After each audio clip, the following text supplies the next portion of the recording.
मैं रेबल शताननपति। दोस्तों, कल से मैं किसान आंदोलन को ज्वाइन कर रहा हूँ। मैं अब तक बंगाल में था, बंगाल के दौरे में, और एक लंबा वक्त वहाँ बिता के आया हूँ, तकरीबन 3 हफ्ते में। नमस्कार, सत श्री अकाल, सलाम और हलो आप सभी लोगों को भाई। काफ़ी दिनों से मुझसे मित्र लोग पूछ रहे हैं कि कहाँ हैं रेबल। रेबल की एक वीडियो आई थी जिसमें रात 11 बजे यूपी पुलिस आई थी उनको डिटेन करने वगैरह, तो लोग थोड़े से डिस्टर्ब थे। मैंने इन लोगों को बताया कि रेबल ठीक हैं और वेस्ट बंगाल में हैं कुछ हफ्तों से। तो चलिए इस वीडियो में लेके चलता हूँ रेबल की ओर, जो खुद आपको बताएंगे कि रेबल पिछले 3 हफ्ते से कहाँ थे वेस्ट बंगाल में। Over to rebel. भारत, मैं रेबल शताननपति। दोस्तों, कल से मैं किसान आंदोलन को ज्वाइन कर रहा हूँ। मैं अब तक बंगाल में था, बंगाल के दौरे में, और एक लंबा वक्त वहाँ बिता के आया हूँ, तकरीबन 3 हफ्ते में। और जिस तरीके की परिस्थितियां देश भर में हम लोग देख सकते हैं, आप मेरे पश्चिम बंगाल के पूरे दौरे को देख सकते हैं, किस तरीके से किस तरह के लोगों के मिजाज रहे हैं। आज आपने देखा होगा कई सारे लोग अपनी पार्टियां छोड़ के बीजेपी को ज्वाइन कर रहे हैं, और ये केवल चुनाव के पहले होना कोई साधारण बात नहीं है।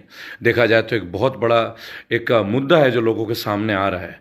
और मैं बंगाल के अपने 3 हफ्ते के दौरे में बहुत सारी चीज़ें जान पाया लोगों के बीच।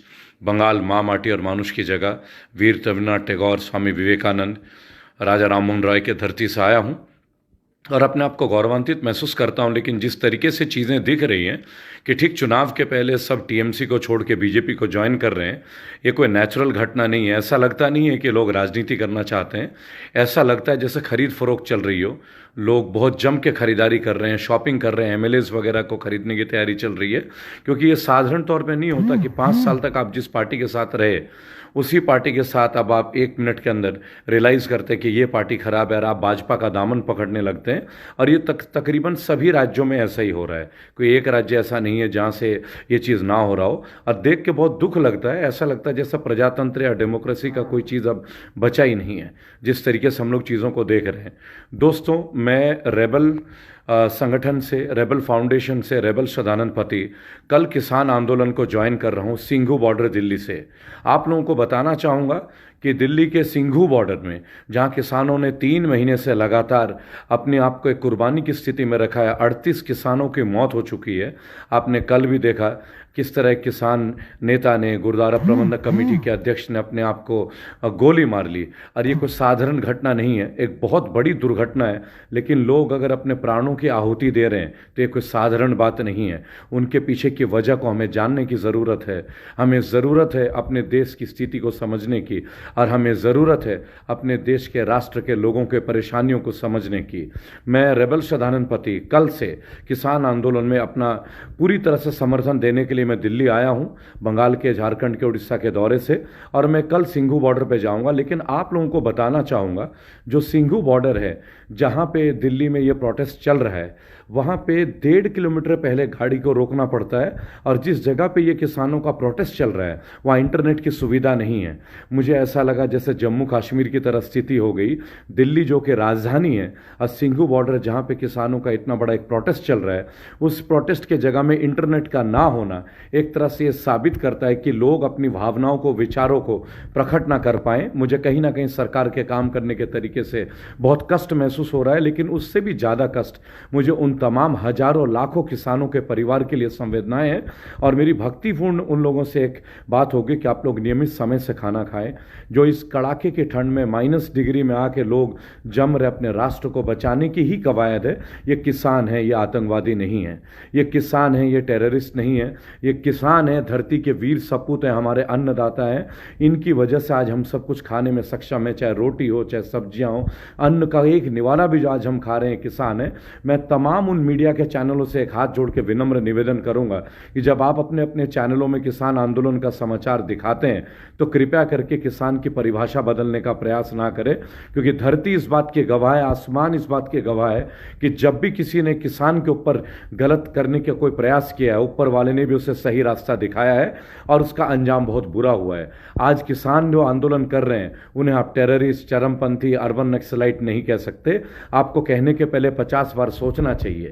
आज देश का वो व्यक्ति जो हमारे देश के लिए समर्पित है, जो हम लोगों के लिए दिन रात, आज दो लोगों की लड़ाई है, एक जो हमारे वीर फौजी हैं जो बॉर्डर पे लड़ रहे हैं, और एक हमारे किसान जो इस वक्त हमारे लिए दिन रात, 3 महीने दिन और रात जिन्होंने नहीं देखा, वो लोग आज इतने बड़े कष्ट को देख रहे हैं, झेल रहे हैं, और हम केवल आंखें बंद करके देख लें, ये नहीं हो सकता। आज वो लोग अपने परिवार, बुजुर्गों को लेकर इस कड़ाके के ठंड में बैठे हैं अपने राष्ट्र को बचाने के कवायद पे। दोस्तों, आज हमारा भी फर्ज बनता है कि हम किसान को अपना समर्थन दें, किसान को अपनी भावनाओं के साथ अवगत कराएं कि पूरा राष्ट्र जो है वो किसान के साथ खड़ा है। इसमें कोई राजनीति नहीं है, इसमें कोई पॉलिटिक्स नहीं है, और जो लोग इसमें भी पॉलिटिक्स ढूंढते हैं, धिक्कार ऐसे लोगों पे।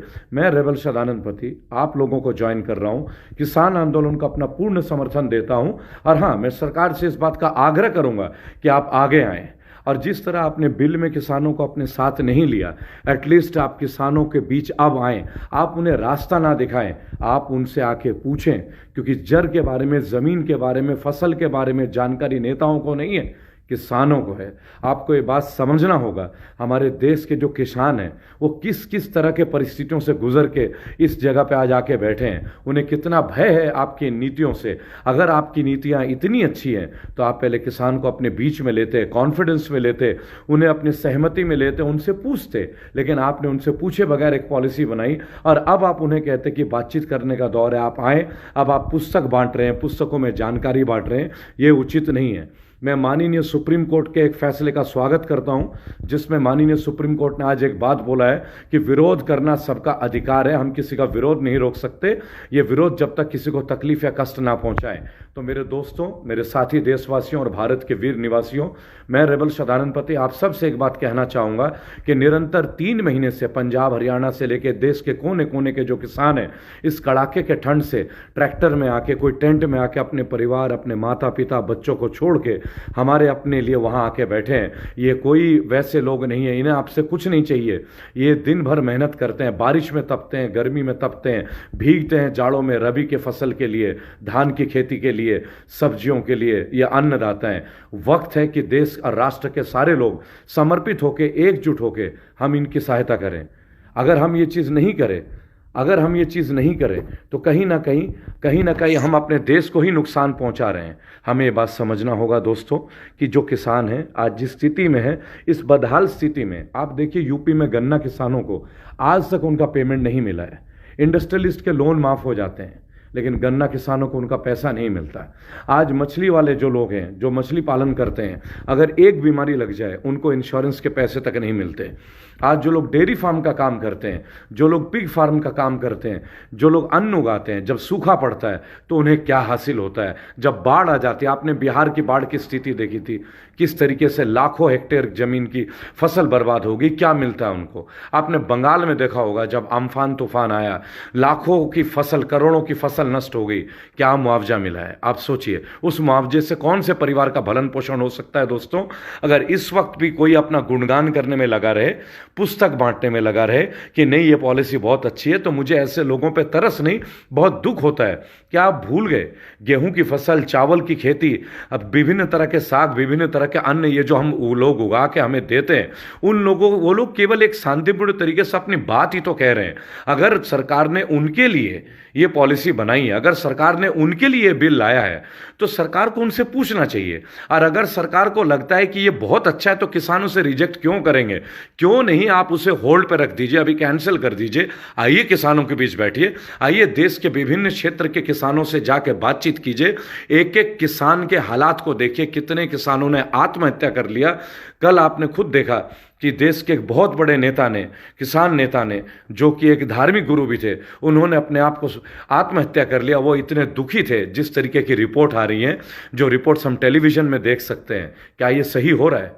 क्या हमारे देश के किसान इस कड़ाके के ठंड में फसल उगाने के बजाय हड़ताल पे बैठे अच्छा लगेगा? पीआईएल और जनहित याचिका आज हम लोगों ने यहाँ पे, मैं खुद उस पीआईएल के अंदर एक सह फरियादी हूँ, एक याचिका करता हूँ। मेरे बड़े भाई और सोशल एक्टिविस्ट जिसे आप तमाम लोग जानते हैं, अनुपम त्रिपाठी जी, एडवोकेट अनुपम त्रिपाठी जी ने के नेतृत्व में ये PIL आज दाखिल की गई है और माननीय सर्वोच्च न्यायालय से निवेदन किया गया है कि जिस तरह से किसान भाई सड़कों पर आंदोलन कर रहे हैं उनकी बातों को संज्ञान लिया जाए और सरकार से ये जो कानून की खामियां हैं उससे लेके जवाब पूछा जाए और इस कानून को रद्द किया जाए। इस तरह का एक याचिका आज हम लोगों ने आज 1 दिसंबर 2020 को दोपहर 2:30 बजे के आसपास माननीय सुप्रीम कोर्ट में हम लोगों ने दायर की है। के लिए तो ये शर्म की बात है। मैं अपना काम कर रहा हूँ, मुंबई से आके दिल्ली के अंदर इस आंदोलन में सहभागी हो रहा हूँ, यहाँ तक कि सुप्रीम कोर्ट तक हम चले गए हैं। अब आप लोगों से निवेदन है, आगे आएँ और इस आंदोलन को मजबूत करें। हमारा देश का जो भगवान है, हमारा अन्नदाता है, आज उसको मदद की ज़रूरत है।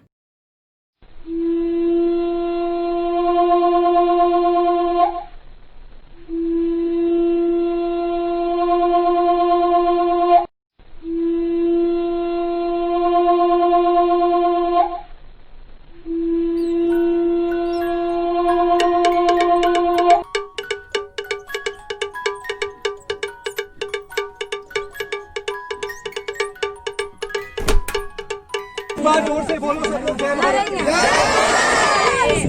हमारे भी बहुत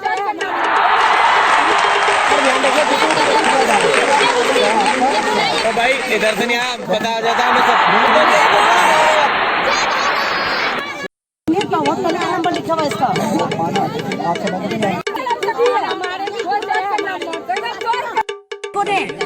आपको दे एक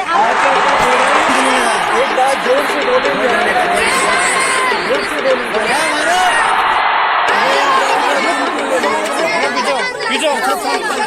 पहले जय भारत बोलिए।